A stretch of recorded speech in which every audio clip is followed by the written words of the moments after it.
Okay, let's unpack this.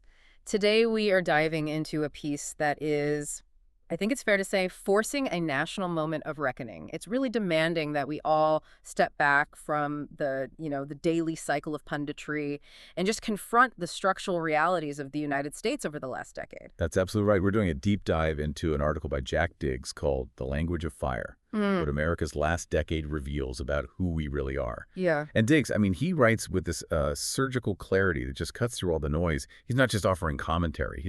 He's really demanding a kind of brutal, unflinching honesty from all of us. Yeah, and what I think elevates this piece beyond just standard political analysis is the framework he uses. It's so powerful. He anchors his entire argument in two foundational ideas that are almost paradoxical. And when you put them side by side, they act like these two opposing mirrors, and they reflect the deepest contradictions of our national identity.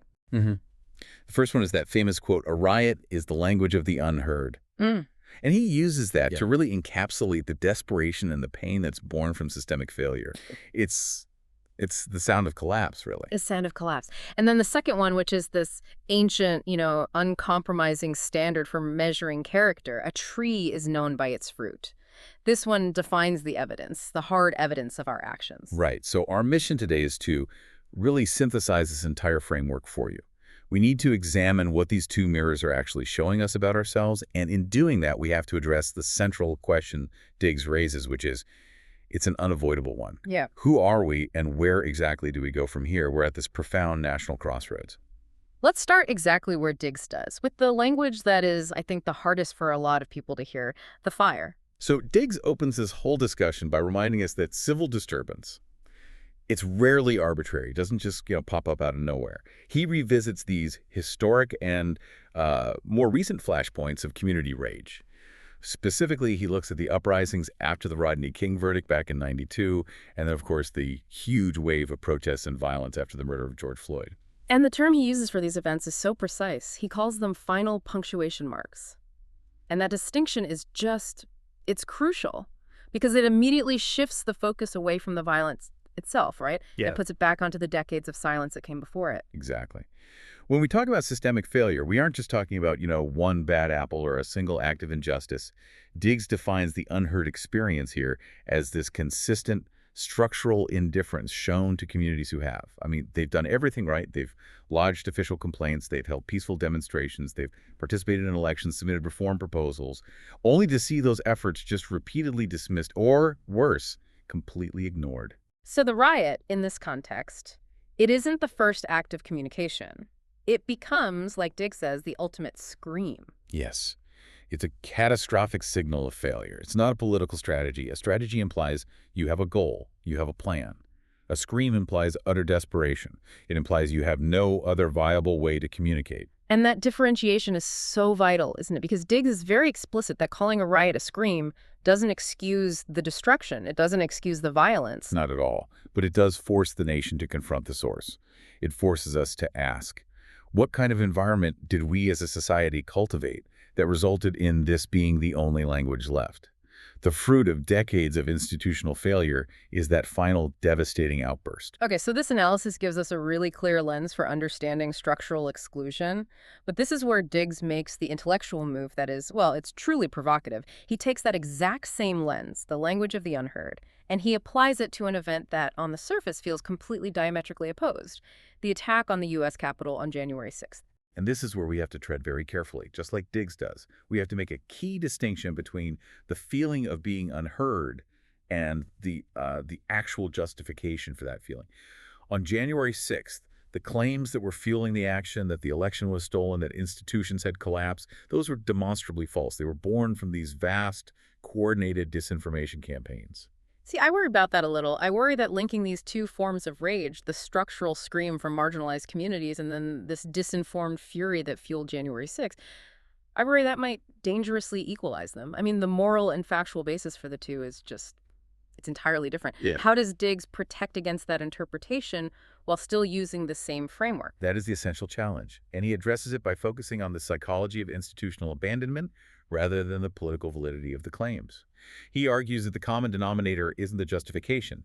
It's the deep-seated corrosive feeling that institutions no longer reflect your voice, your vote, or your concerns. So, okay. In the case of the structural uprisings, the unheard felt ignored by a system that failed to deliver justice or equality, despite centuries of pleas. It's an erasure based on systemic negligence. Correct. But in the case of the January 6th participants, the fury stemmed from a perceived erasure. It was this fervent, though completely manufactured, belief that their institutional voice had been actively sabotaged, that it was stolen or dismissed by these, nefarious actors. The source of their feeling wasn't structural indifference. It was profound, widespread distrust, and it was fueled by toxic falsehoods. They felt betrayed by the very systems they thought they were protecting. Wow. So that makes the two types of unheard language almost antithetical in their core premise, yet structurally similar in their explosive outcome. The rage of systemic failure meets the rage of perceived political betrayal.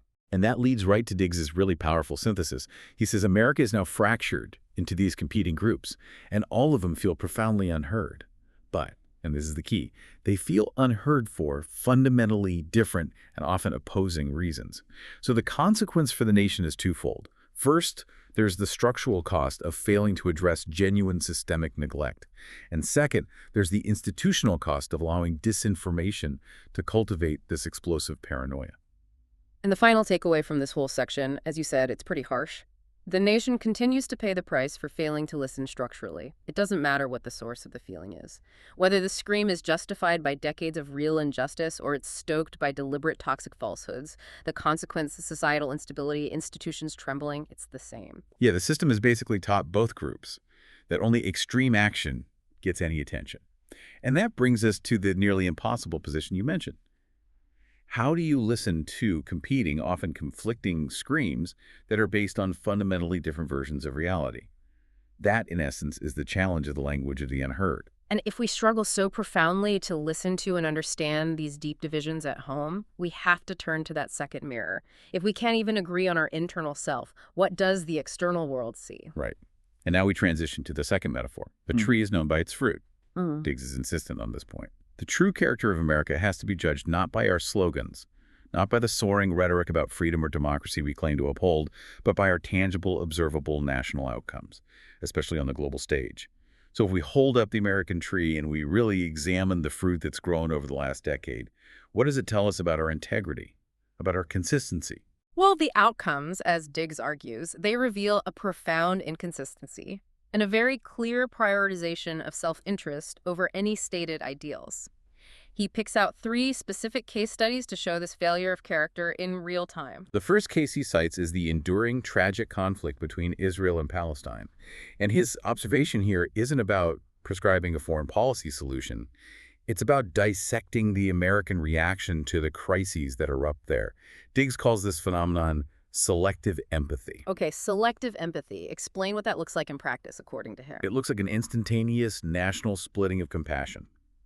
When a tragedy strikes over there in the American conversation, our outrage and our grief are immediately and almost uniformly divided along our existing domestic political or ideological lines. The fruit of our national dialogue is revealed in this assignment of value. Meaning that mourning and validating loss, it's not a universal human response anymore. It's become an instant political calculation. Precisely.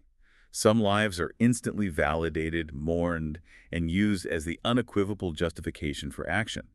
Meanwhile, others, the suffering of the opposing side, are immediately debated, minimized, or they're placed in some geopolitical context that justifies their suffering or frames them as, unfortunate collateral damage. Diggs notes that the speed and the predictability of this selective empathy are chilling. It suggests our capacity for universal compassion has been completely outsourced to our pre-existing political identities. And that failure to see and value suffering universally, regardless of geopolitical alignment or, our own domestic political comfort, that tells Diggs that the American ideal of standing up for human dignity is profoundly compromised by our own internal divisions. Yeah. And if we contrast that with the second example he uses, which is Venezuela and the persistent crisis under Nicolas Maduro, we see a different kind of inconsistency. This one is centered on the defense of democracy itself. Right. And the argument he makes here is that America defends democracy loudly, vigorously, with immense resources, but only when that defense aligns directly with an immediate U.S. economic interest, say stability in oil markets or maintaining regional influence. This is what he calls the fruit of convenience. But when defending those democratic ideals becomes politically complicated or costly, or it just lacks a clear domestic benefit, our support is either quiet, tepid, or it's dropped entirely. Diggs points out that our diplomatic and economic pressure on the Maduro regime, while we often say it's for the sake of democracy, is viewed globally and, frankly, domestically as wildly inconsistent. It all depends on who's in the White House and what the current economic incentives are. And this hypocrisy becomes just tragically apparent when you look at the humanitarian consequences. Diggs is particularly sharp on the fate of migrants who are fleeing the collapse of Venezuelan society. Yes, these individuals are the victims of the very failure of democracy we claim to oppose. Yet, in the U.S. domestic political system, these migrants are treated as little more than political props. They become tokens to be debated in border policy and our internal culture wars, instead of being seen as victims of a collapse we often claim we're working to resolve. So the fruit here is cynicism. We use the crisis to score domestic political points, while the underlying suffering, which is the actual result of the anti-democratic regime, that remains unresolved. And it's often forgotten until it provides a convenient talking point. And finally, Diggs looks at the massive geopolitical event of the last few years, the conflict between Ukraine and Russia, and the complicated role of NATO in all of it. This case really highlights the fracture line within the American nation itself. We're torn between these two massive competing impulses. The principle of defending established global norms, that strong nations can't just absorb weaker ones, and this powerful rising domestic desire to just retreat into isolationism and fatigue. And this internal struggle, it manifests as a profound ambivalence toward our allies. Diggs observes that our long-held alliances, the very bedrock of post-World War II American foreign policy, are increasingly being treated as these cold transactional exchanges. We demand that allies pay their share, or we threaten to withdraw, regardless of the historical context or any shared values. And the assessment of that transactionality it's concerning. The values we claim to hold dear, like supporting democratic sovereignty, they're applied so inconsistently. It's based entirely on convenience, on domestic public opinion, and on whether the American public feels like paying the price for global leadership that particular week. Exactly. When our allies and our rivals look at the American tree, they don't see a commitment to stable, value-based ideals. They see policy that's determined by the most recent domestic political whim. So Diggs concludes that the fruit we've grown globally isn't partisan. It's just fundamentally inconsistent, reactive, and often self-serving. And this deeply erodes the global perception of American reliability, which is maybe the most fragile asset we even possess. That selective empathy abroad and the reactive, transactional nature of our diplomacy, it makes perfect sense if you consider that at home, we've already decided that facts and justice are negotiable. Which brings us to the domestic fallout of all this inconsistency. That's right. If you're that inconsistent on the global stage, you cannot possibly maintain integrity at home. This inconsistency abroad acts as a powerful reflection of the internal collapse of institutional legitimacy, which Diggs identifies as the most alarming symptom of the American condition today. And the truly alarming insight, as Diggs lays it out, is that the problem isn't just that one segment of the population distrusts institutions. The crisis is that America faces a legitimacy crisis from all sides, right across the entire ideological spectrum. Everyone, regardless of their political affiliation, has concluded that the systems, especially the justice system, are no longer working in good faith. Let's define that term for the listener. A legitimacy crisis is when people lose faith not just in the competency of the government, but in the system's right to govern, its right to enforce laws and hold a monopoly on force. If you don't believe the system is fair, why on earth would you comply? Diggs meticulously details this breakdown into what he calls the three-way distrust. This is such a crucial section because while all these groups converge on the same conclusion that the system is unfair, they get there from radically different places. Let's break down those three distinct vectors of distrust. First, he names communities of color. Their distrust is rooted in deep generational systemic failure. This isn't just historical conjecture. It is decades of observable, documented, lived experience showing that the justice system rarely delivers equal protection or proportional accountability. And the data supports this distrust. From differential sentencing rates to the wealth gap to housing segregation that persists despite all the legal reforms, their conclusion that the system is fundamentally rigged against them. It's based on generations of observable, often painful evidence. That's the key structural difference. This is a distrust born from being consistently on the losing end of institutional power. Their distrust is rational, it's evidence-based, and it's structural. Okay, now let's look at the second vector, conservatives. Diggs details that their distrust stems from the fervent belief that the system has become fundamentally politicized, that it's been weaponized against them. Hmm. They look at high-profile investigations, perceived disparities in legal treatment based on political allegiance, and they see decisions that are motivated by partisan aims rather than impartial law enforcement. For them, the justice system is no longer a blind arbiter. It's a political opponent that's using the levers of state power. And while the rationale for that belief is often contested, the perception of it is real and it's incredibly corrosive. They conclude that if the system is politicized, then the rule of law is gone, and the system has become a tool to use against their side. Finally, we get to the third vector, liberals. Their distrust is often fueled by witnessing corporate impunity, by seeing the unequal enforcement of laws against the powerful and the wealthy. Yeah, they observe major financial crises or environmental catastrophes or massive corporate fraud where accountability is. It's deferred, or it's just a fine, or it's avoided entirely for the people at the top.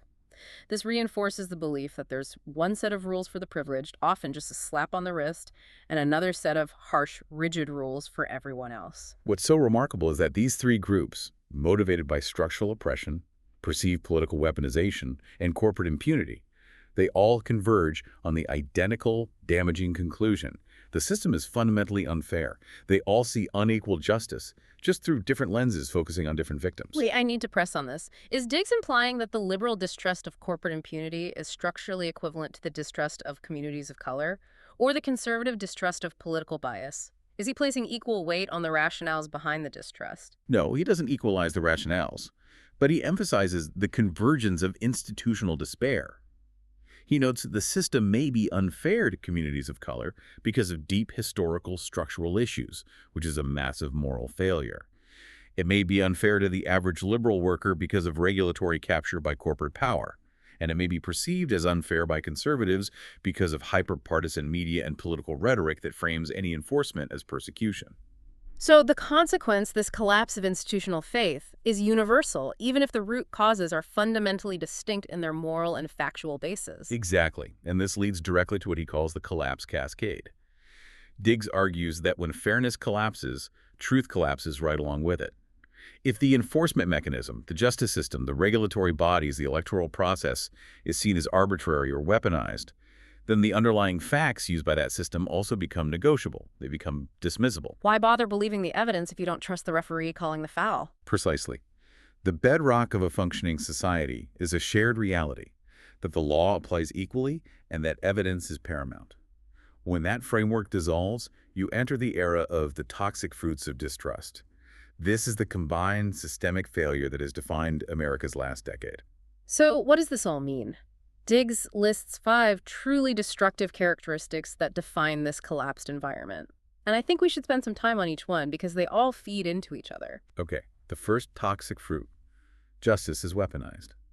It's no longer seen as a blind arbiter of law, but as a tool to reward allies and punish enemies. The very concept of prosecution or investigation or regulation just loses its claim to neutrality. And this weaponization creates a feedback loop. Right. If one side genuinely believes the system is being weaponized against them, they're then incentivized to retaliate in kind, which only reinforces the other side's belief that they're the ones being persecuted. The system eats itself. The second, extremism is rewarded. In a fragmented reality where facts are optional, nuance is a liability. The loudest, most uncompromising, most extreme voice often gets the most attention, the most funding, and the most media currency. Diggs details how social media algorithms actively amplify outrage, turning conflict into engagement metrics. This monetization of friction, which is the third point, outrage is aggressively monetized. That's key. Media and political ecosystems thrive on conflict and division. If you can keep people angry, distrustful, and focused on an external enemy, you ensure they stay glued to the screen or continue to donate. Division becomes a sound business model, which further incentivizes conflict over any kind of consensus. The fourth fruit. Facts are optional. They are negotiable. This is the direct result of that collapse cascade. If I distrust the source, I discard the fact. This leads to a situation where large segments of the population are operating with entirely non-overlapping sets of baseline reality. It makes political negotiation or social cohesion almost impossible. And finally, institutions are doubted by everyone for different reasons. Whether you are on the political left, right, or center, you are questioning the foundational pillars of American society: the courts, the government, the media, the electoral process. This means societal solutions become so difficult to enact because no institution has the credibility to implement them without being immediately accused of bias or corruption. This collective distrust, where the causes are distinct but the effect is unified, this is the combined, profoundly concerning food of the American tree today. It's a self-inflicted wound born from generations of either systemic neglect or unchecked disinformation. That is a staggering diagnosis. Diggs does not allow us to look away from that reality. So segment 4 is this unflinching assessment of the national character revealed by this bitter harvest. He begins with the bitter fruit, the difficult, earned identity that America has accrued through its last decade of actions and inactions. This is the raw inventory of our national character. He starts by saying, "We are a nation where the unheard speak in fire." And that's a reference to the righteous structural rage of the marginalized who have exhausted all other means of protest. And we are a nation where the unheard in other corners speak in fury. The rage fueled by disinformation and the perception of betrayal, the violence of January 6th. Diggs forces us to hold both of those destructive realities at the same time. We are a nation where empathy is selective, a clear symptom of our inconsistent foreign policy responses, where we calculate whose suffering is worth prioritizing based on our own political alignment. We are a nation where truth is negotiable, a direct consequence of the collapse of the justice and information systems. It means no shared reality can exist to solve our collective problems. And the final critical point of the bitter fruit. We are a nation where democracy is profoundly fragile because the institutional foundations it relies upon, fair courts, reliable elections, impartial law enforcement, are being questioned and attacked from every single side. It's a difficult list to read because it feels like a total judgment. It's so easy to slip into despair when you're confronted with such a comprehensive list of failures. But Diggs is meticulous. To paint a purely bleak picture would ignore the immense power of human action and the enduring commitment to ideals. He provides the necessary balance by highlighting the sweet fruit, the counter-evidence that reveals a persistent hope. The very fact that the system is under such strain means there are people actively fighting to keep the promise of the nation alive. He reminds us that despite all the bitterness, millions of people still march for justice. This isn't passive hope. This is active, engaged citizenship demanding better outcomes and refusing to accept the status quo of injustice. They are the constant pressure exerted on the system, keeping the idea of structural reform alive. He also notes the profound resilience of communities that actively rebuild after trauma, whether that trauma is a natural disaster or systemic violence. This capacity to immediately begin the work of healing and restoration, often without even relying on the failing institutions, is a powerful testament to the underlying health of local bonds. And we have to count the whistleblowers and activists who risk everything to reveal truth, even when truth is optional, and the systems designed to protect them fail. They are the individuals who refuse to participate in the collapse cascade. They keep the flame of accountability lit, often at immense personal cost. And Diggs concludes the sweet fruit section with the most essential human element. Despite everything, the violence, the distrust, the chaos, people still maintain a belief in a better future.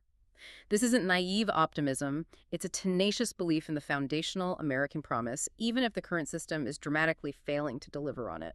The conclusion of this section is that the fruit is explicitly mixed. It's bitter and it's sweet. It reveals a contradiction at the very heart of the national identity, where the best of our intentions and the worst of our outcomes coexist in this high tension. We are a nation constantly fighting with itself over what it means to be American, revealed by what we do, not what we say. That tension, that constant friction, it naturally forces the ultimate question of the entire article. We know who we are right now, but what do we choose to become? And this is the urgent political and moral choice facing you, facing the listener today.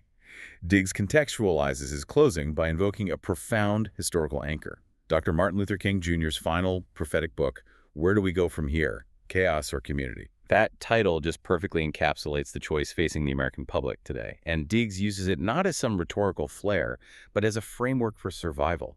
He lays out the precise consequences of choosing one path over the other. Diggs argues that if the nation fails to change course, if we continue to ignore the screams, accept the toxic fruit, and allow institutional collapse to accelerate, we are charting a clear, predictable trajectory toward chaos. And chaos, as he details it, is not merely political disagreement. It looks terrifyingly specific. It means a repeat of events like January 6th, the political violence, the attack on institutions, and the continued spread of false beliefs that justify violence. It means more uprisings born from structural abandonment, the righteous rage of the marginalized who see no alternative but to express their unheard language in fire. The underlying conditions that breed that desperation, they are not going away on their own. It means accelerating disinformation and widespread distrust, where the erosion of institutional faith just speeds up until no one can agree on a baseline fact, and that turns democratic debate into existential warfare. And, most tragically, it means escalating violence. As people on all sides feel they have to take matters into their own hands because the system is perceived as incapable or unwilling to protect their interests or enforce justice equally, it's a descent into factionalism and localized force. The alternative is community. But this is where Diggs is most challenging. He emphasizes that community is not a passive sentiment. It's not a momentary burst of collective goodwill. It requires concrete, difficult, deliberate decisions that address the structural roots of all that bitterness. To move toward community requires 4 specific commitments, decisions, that address the very core of the crisis that was exposed by the bitter fruit. The first is a commitment to structural listening. And this means going beyond just hearing the unheard or acknowledging their pain. It means functionally redesigning the systems, the courts, the political process, the economic allocation of resources, so that marginalized and dismissed voices are actually incorporated into decision-making and justice in a way that provides long-term, demonstrable results. And how do you institutionalize listening? Diggs suggests it requires measuring the outcomes. If the system is truly listening structurally, then the sentencing disparities shrink, the wealth gap narrows, and the need for the scream diminishes. It requires the powerful giving up some of their power, not just offering acknowledgement. Second, the achievement of economic dignity for all citizens. The desperation that fuels the fires of the unheard is so often rooted in profound economic instability. If vast segments of the population feel economically abandoned, they will naturally distrust the political system that oversees that abandonment. Addressing massive inequality and ensuring a basic level of dignity is essential to diffusing the rage and healing the nation's divisions. Third, a renewed, shared commitment to truth. This requires not just individual adherence to facts, but societal mechanisms and institutional rebuilding that reestablishes the integrity of information and the fairness of the institutions that hold facts accountable. This is the hardest commitment because it requires people to trust, and for people to trust, the institutions must prove themselves trustworthy again. And fourth, and finally, equal protection under the law, not just in theory, but demonstrable in practice. This means accountability that visibly and demonstrably applies to everyone, regardless of their status, power, or political affiliation. If the powerful avoid consequence, it fuels liberal distrust of corporate impunity. If enforcement appears partisan, it fuels conservative distrust of politicization. And if enforcement remains disproportionate, it fuels the rage of communities of color. Diggs stresses that without this demonstrable accountability, which addresses all 3 vectors of distrust at the same time, the legitimacy crisis can never be resolved. Community is not a feeling of togetherness. It is a conscious, deliberate decision to commit to fairness, equality, and truth, and to bear the costs necessary to achieve them. And that is the definition of courage that Diggs demands. It is a choice that requires effort and sacrifice and sustained attention, not just a momentary change of heart. Jack Diggs's article, The Language of Fire, is a powerful, difficult mirror that we have to look into. It is not intended to induce guilt or despair, but to demand absolute, unflinching honesty about the state of the Union, synthesized through the lenses of the scream and the fruit. The genius of his framework is that it forces self-examination across all political divides, because every side has contributed to the bitterness, and everyone has felt the pain of institutional and structural failure. It is impossible to read his work and feel entirely innocent of the national condition. The last decade has shown us who we are when we refuse self-examination. A nation of competing screams, selective empathy, and crumbling institutional trust, defined by the bitterness of the fruit we've grown. The next decade, however, will show us who we become when we finally choose to do the difficult work of structural listening and accountability, of cultivating the sweet fruit. The choice is profound because the stakes are, well, they're existential. This means the question is no longer just, Is this who we are? Diggs has laid out the evidence. We know the bitter and the sweet parts of our identity. The critical question for the future is the one that demands agency and action from every single citizen.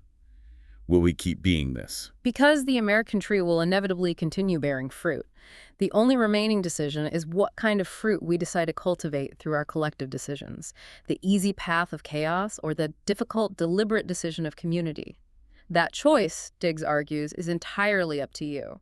We encourage you to reflect on that powerful closing thought and examine the fruit that your own actions are helping to cultivate. Thank you for diving deep with us.